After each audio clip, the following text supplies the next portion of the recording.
Donc, je suis assez gourmande, j'adore la glace à la vanille, au caramel, Häagen-Dazs, les fruits de la passion, la mangue, la papaye, les sorbets coco made in Guadeloupe, les plats ivoiriens, donc aloko, foutou, attiéké, poulet braisé, sinon les plats guadeloupéens, dombré, wassou, chatou et tout ce qui est bon, tout ce qui se mange. Donc dans mon travail, je suis portée par deux thèmes, la créolisation et le syncrétisme. La créolisation, car il est le point de départ. Mes travaux dès le début portent sur la créolisation.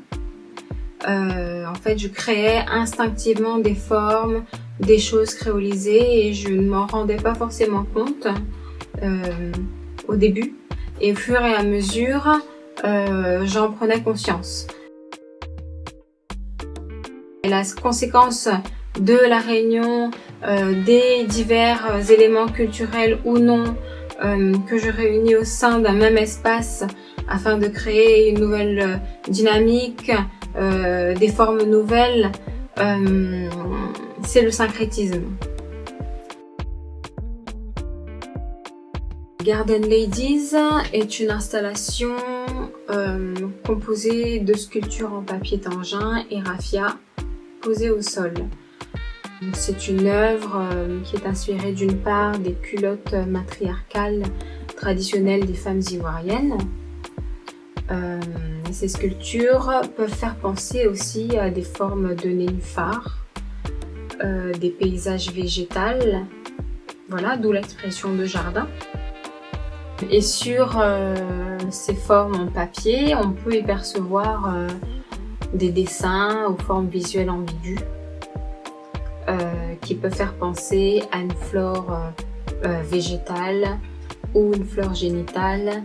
Ces éléments sont des espaces de synthèse qui revêtent l'apparence d'objets activés au sein de dispositifs performatifs comme la plupart de mes travaux. Cette installation peut aussi faire allusion à de petites îles, des archipels dispersés comme ça dans l'espace. Quand je ne fais pas de l'art, je pense que je fais toujours de l'art. En fait, j'essaie de réunir mes différentes activités, mes poèmes, mes écrits, la parole, les chants, mes créations textiles, la couture, mes créations artistiques. J'essaie de réunir tout ça à travers des créations. Je suis quelqu'un qui a du mal à écrire en règle générale, mais avec les poèmes, les mots me viennent naturellement. Et bien souvent, les poèmes que j'écris me viennent à la suite de lecture. Par exemple, j'ai souvent lu des books, par exemple le traité du Tout monde d'Édouard Glissant, des livres sur la créolisation aussi.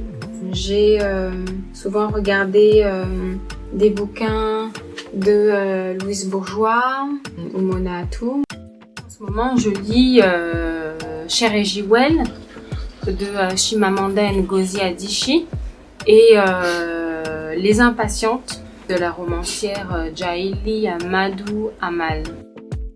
Ou alors des bouquins de divers textiles ou même en regardant et en m'inspirant des textiles Kita, Kanté de Côte d'Ivoire. Donc ce sont des textiles traditionnels matriarcaux. Regardeur, on peut, si on le souhaite, être simplement spectateur, mais on peut aussi, si on le souhaite, interagir ou se retrouver à l'intérieur des maps selon la situation que je propose et que je donne à voir. Je pense que ce que je cherche à offrir au regard d'autrui, c'est bien sûr un endroit nouveau, quelque chose de nouveau, oui, des formes nouvelles bien sûr, mais quelque chose qui n'est pas si différent dans le sens où cela a à voir avec une réalité en fonction des expériences que l'on a, des expériences que l'on a eues Donc en fonction aussi de mes expériences, puisque c'est moi qui crée le travail, en fonction de ce que je vis en tant que femme, en tant que corps noir, dans un pays occidental. Donc actuellement, je vis en France. Et bien sûr, nous sommes plusieurs à être corps coloré ou non, à être femme, à être homme ou autre. Donc bien sûr, je ne me sens pas seule concernée. Donc en effet, mon intention, c'est aussi que les autres se situent à l'intérieur de ces espaces, des espaces de mes travaux et dans les espaces de mes maps, des maps que je crée. Ensuite, concernant mon départ de la Côte d'Ivoire, c'était en 2004 à cause de la guerre. Et donc, je suis venue vivre à Paris avec ma mère et mon frère. Avec mon ressenti d'aujourd'hui, tout quitter pour s'en aller, du jour au lendemain, c'est difficile. Quand on est jeune, je pense qu'on réalise pas très bien. On pense qu'on va revenir assez vite ou bientôt en tout cas. Et on se rend pas compte de tout parce que les parents aussi sont là pour nous protéger, pour ne pas que on vive les choses brutalement. Et au fur et à mesure, on se rend compte des choses. Et puis on est dans un pays différent, avec un humour différent, je dirais avec une autre mentalité aussi du chacun pour soi. Je suis ivoirienne, française, guadeloupéenne et on remet constamment en question ta nationalité française parce que tu es noir ou coloré. Et au fur et à mesure, tu grandis, tu apprends aussi le monde.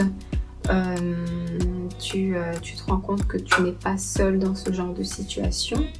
Tu rencontres d'autres personnes intéressantes par leur histoire, par leur personnalité, par ce qu'ils sont à dire ou parce qu'ils sont, ou parce qu'ils sont tout simplement. Je considère que chaque création que je crée, objet, textile, portent en eux une aura, ils sont porteurs de mémoire. Il est important d'être à l'écoute de l'œuvre que j'active et d'être réceptif à tous les aspects de l'œuvre que j'active et à ce qu'elle communique, à ce qu'elle me communique et surtout ce que cela peut produire dans les gestes, dans la voix, dans le silence, par l'activité ou la passivité. Dans mon travail, le rituel intervient par l'activation des créations. Il se manifeste soit par la vidéo, soit par la photographie, par un acte physique, par la parole ou par le silence. Le procédé d'activation est pour moi quelque chose de l'ordre du sacré. Il s'agit de donner la vie à l'œuvre, de lui donner une fonction, de la valeur. Et de cette manière, je peux rendre l'objet précieux, d'une certaine aura, d'une valeur sacrée par la manipulation que j'en ferai. Par une action qui la rende importante et qui la célébrera dans la manipulation que j'en fais ou que j'en ferai.